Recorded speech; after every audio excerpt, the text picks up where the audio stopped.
Hi friends, what an interesting game. The 49ers just beat the Tampa Bay Buccaneers 27-14. They're now 7-3 and they just won their second game in a row coming out of the bye week to keep up their commitment to go on a run after that mid-season slump that they had. The final score can be a little bit deceiving. It was actually a really hard-fought win, which I must admit I wasn't expecting. I kind of did hope that the 49ers would put the Buccaneers away. I thought that the competition was a little bit weaker, but in this game at least, the Buccaneers stuck around. Their defense was extremely physical, brought a ton of pressure onto Brock Purdy, who did handle it really well, but 49ers defense definitely gave the Buccaneers an opportunity to kind of hang around in the game, which you would hope with a short week coming up, the 49ers play this Thursday, that the 49ers could have gotten up into the 30s and kind of rested their starters after that third quarter where they really went on a run. Unfortunately, they weren't able to do that, and it was kind of a back and forth nail biter in that fourth quarter. But a win is a win in this league, and the 49ers stuck around and pulled it out in the end. If we break the game down a little bit, the offense actually did a really good job at distributing the football to all of their playmakers. Purdy was getting the ball out in the face of pressure, scrambling, distributing the ball to Aiyuk. He made incredible throws to him, to Kittle, and to Debo, who all really shined in this game. Unfortunately though, for most of the first half, the 49ers were actually only up 10-7. It was really that third quarter scored back-to-back touchdowns that they kind of looked like they were going to steamroll ahead. Unfortunately, on defense, the 49ers kind of let the Bucs always respond. When the 49ers would make a good play, the Buccaneers immediately came back and within 1 minute also scored a touchdown of their own. So it was kind of this back and forth game for a little while. Now, I will say for the 49ers defense, in the most critical plays when they had to kind of make a stand or get a turnover, they did. So the defense does deserve tons of praise, especially because they ended up dealing with injury during the game and they handled that extremely well. And the guys that had to come in to substitute for injured players definitely were prepared. One positive takeaway in this game is we've kind of wanted to see what Brock Purdy would look like if he was tested. Now, the 49ers didn't come from behind. They did score right away, and the defense did get a 3-and-out right away. But it really was a back-and-forth kind of gritty win, and there was pressure on Brock Purdy, not only from the defense, like actual physical pressure, but I feel like mentally there was pressure too, because the 49ers never knew if the Buccaneers were just about to take over and tie the game up and potentially win it. Brock Purdy, how did he react in the face of this metaphoric and physical pressure? He was flawless today. He was 21 of 25.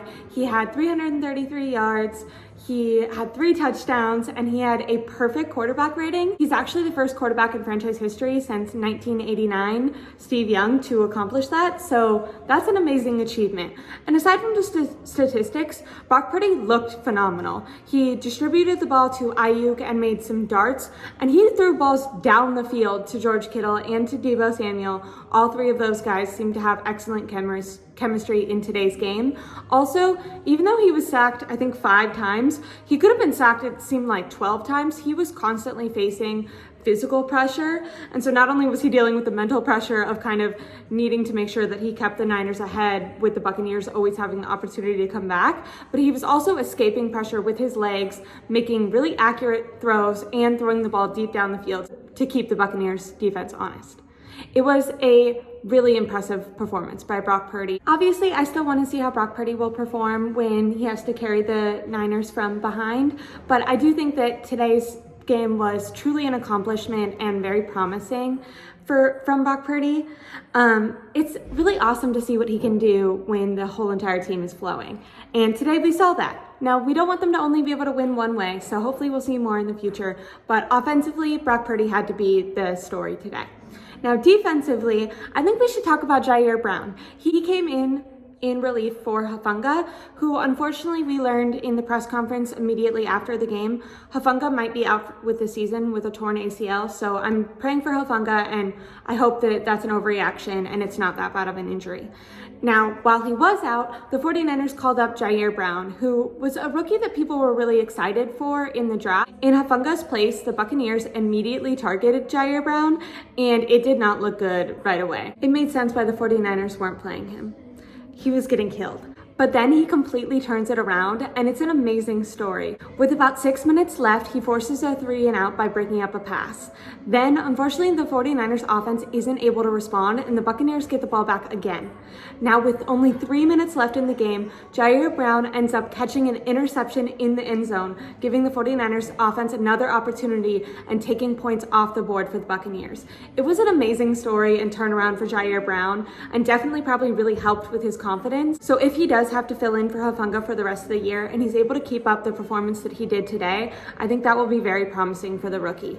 I hope that the way he ended the game really helped with his confidence and gave his coaches faith in him. I know it did for the fans. Lastly, there's a really tough stretch coming up for the 49ers. It's going to be Seahawks, Eagles, Seahawks. I'm really excited to see how the 49ers come out of this stretch and to see what this team is able to end up doing. Like and subscribe to my YouTube channel. I'm going to be putting videos out all week and for the rest of the season. So fingers crossed for a Super Bowl. Bye.